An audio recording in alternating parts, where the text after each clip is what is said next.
Delhi blast, Bharat ಭೇಟಿ ಮುಂದೂಡಿದ Israel ಪ್ರಧಾನಿ Benjamin Netanyahu ಭಾರತದ ಭೇಟಿಯನ್ನ ಮತ್ತೊಮ್ಮೆ ಮುಂದೂಡಿದ್ದಾರೆ.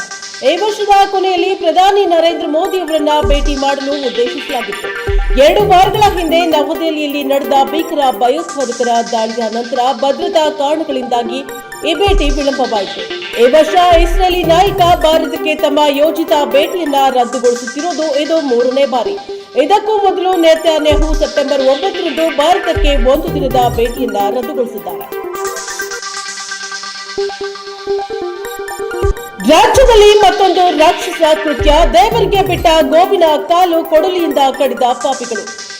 ರಾಜ್ಯದಲ್ಲಿ ಮತ್ತೊಂದು ರಾಕ್ಷಸಿ ಕೃತ್ಯ ನಡೆದಿದ್ದು, ದೇವರಿಗೆ ಬಿಟ್ಟಂತಹ ಗೋವಿನ ಕಾಲನ್ನ ಕಡಿದ ಪಾಪಿಗಳು ಅಟ್ಟಹಾಸವನ್ನ ಮೆರೆದಿದ್ದಾರೆ. ಕೊಪ್ಪಳ ಜಿಲ್ಲೆಯ ಯಲಬುರ್ಗಾ ತಾಲೂಕಿನ ಮಾಟರಂಗಿ ಗ್ರಾಮದಲ್ಲಿ ದೇವರಿಗೆ ಬಿಟ್ಟಿದ್ದ ಗೋವಿನ ಕಾಲನ್ನ ಕಡಿದು ಪಾಪಿಗಳು ಅಟ್ಟಹಾಸ ಮೆರೆದಿದ್ದಾರೆ. ಮಾಟರಂಗಿ ಗ್ರಾಮದ ಮಹಂತೇಶ್ವರ ದೇವರಿಗೆ ಬಿಡಲಾಗಿದ್ದ ಗೋವಿನ ಕಾಲುಗಳನ್ನ ಕಡಿದು ದುಷ್ಕರ್ಮಿಗಳು ಅಟ್ಟಹಾಸವನ್ನ ಮೆರೆದಿದ್ದಲ್ಲದೆ ಜಮೀನಿನಲ್ಲಿ ಗೋವು ಮೇಯಲು ಹೋಗಿತ್ತು. ಇದರಿಂದ ಸಿಟ್ಟಿಗೆದ್ದ ಕಿಡಿಗೇಡಿಗಳು ಕೊಡಲಿಯಿಂದ ಕಡಿದಿದ್ದಾರೆ. ಜಮೀನು ಮಾಲೀಕ ರಮೇಶ್ ಎಂಬಾತನೇ ಕಾಲು ಕಡಿದಿದ್ದಾನೆ ಎಂದು ಆರೋಪಿಸಲಾಗಿದೆ.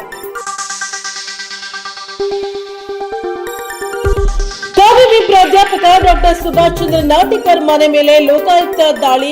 ಕರ್ನಾಟಕ ವಿಶ್ವವಿದ್ಯಾಲಯದ ಡಾಕ್ಟರ್ ಬಿಆರ್ ಅಂಬೇಡ್ಕರ್ ಅಧ್ಯಯನ ವಿಭಾಗದ ಸಂಯೋಜಕ ಪ್ರೊಫೆಸರ್ ಸುಭಾಷ್ ಚಂದ್ರ ನಾಟಿಕರ್ ಅವರ ನಿವಾಸ ಹಾಗೂ ವಿಭಾಗದ ಮೇಲೆ ಮಂಗಳವಾರ ಬೆಳ್ಳಂಬೆಳಗ್ಗೆ ಲೋಕಾಯುಕ್ತ ಪೊಲೀಸರು ದಾಳಿಯನ್ನು ನಡೆಸಿದ್ದಾರೆ.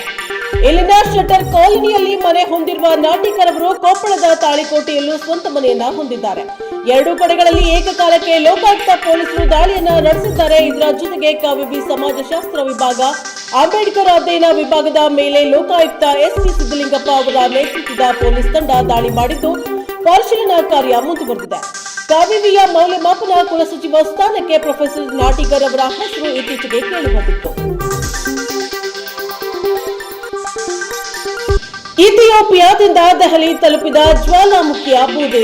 ಇಥಿಯೋಪಿಯಾದ ಹೈಲಿ ಗುಬ್ಬಿ ಜ್ವಾಲಾಮುಖಿಯ ಬೂದಿ ಸೋಮವಾರ ರಾತ್ರಿ ದೆಹಲಿ ಎನ್ಸಿಆರ್ ತಲುಪಿದೆ. ಹವಾಮಾನ ಇಲಾಖೆ ಈ ಘಟನೆಯನ್ನ ಸೂಕ್ಷ್ಮವಾಗಿ ಗಮನಿಸ್ತಾ ಇದೆ. ಮೋಡದಂತಿರುವ ಬೂದಿ ವಾಯುವ್ಯ ಭಾರತದ ಕಡೆಗೆ ಗಂಟೆಗೆ ಸುಮಾರು 130 ಕಿಲೋಮೀಟರ್ ವೇಗದಲ್ಲಿ ಚಲಿಸ್ತಾ ಇದೆ. ಭಾನುವಾರ ಜ್ವಾಲಾಮುಖಿ ಸ್ಫೋಟಗೊಂಡ ನಂತರ ಈ ಸಂಪೂರ್ಣ ಘಟನೆ ಸಂಭವಿಸಿದೆ. 10,000 ವರ್ಷಗಳಲ್ಲಿ ಇದು ಮೊದಲ ಸ್ಫೋಟವಾಗಿದೆ. ಹೊಗೆ ರಾಜಸ್ಥಾನ, ಹರಿಯಾಣ ಮತ್ತು ದೆಹಲಿಯ ಕೆಲವು ಭಾಗಗಳಲ್ಲಿ ಹರಡಿದೆ. ಅದರ ಒಂದು ಭಾಗ ಗುಜರಾತ್ ತಲುಪುವ ನಿರೀಕ್ಷೆ ಇದೆ. ಪಂಜಾಬ್, ಉತ್ತರ ಪ್ರದೇಶದ ಕೆಳಭಾಗ ಮತ್ತು ಹಿಮಾಚಲ ಪ್ರದೇಶದ ಕೆಲವು ಭಾಗಗಳಲ್ಲಿ ಗೋಚರಿಸಬಹುದು. ತಜ್ಞರು ಹೇಳಿರುವಂತೆ ಬೂದಿ ತುಂಬಾ ದಟ್ಟವಾಗಿದ್ದು ಅದು ನೆಲಕ್ಕೆ ಯಾವುದೇ ಆರೋಗ್ಯದ ಅಪಾಯವನ್ನುಂಟು ಮಾಡುವುದಿಲ್ಲ.